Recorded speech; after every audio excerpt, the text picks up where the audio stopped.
We begin this morning with the White House walking back expectations of an imminent tariff hike on South Korean goods, saying it has yet to set a timeline for Trump's threatened increase.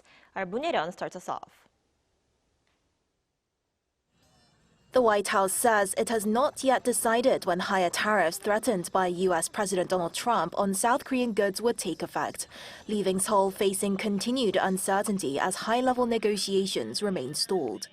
Speaking at a briefing on Thursday local time, White House spokesperson Karoline Leavitt said she did not have a specific timeline for raising tariffs on South Korea from 15% back to 25%, despite the president's earlier warning.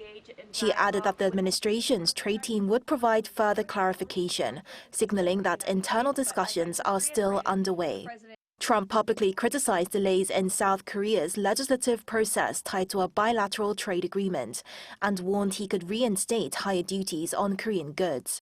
That move would roll back concessions Washington had offered in exchange for large-scale South Korean investment commitments in the U.S.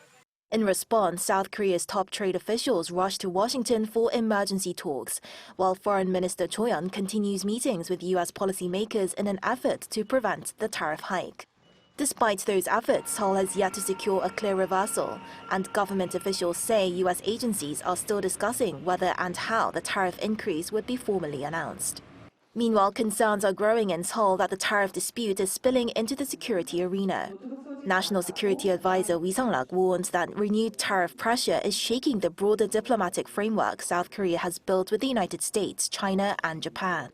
In an interview with Gyeongyang Shinmun, Wi said follow-up security consultations with Washington, including talks on nuclear-powered submarines and nuclear fuel issues, have slowed since President Trump revived the tariff threat.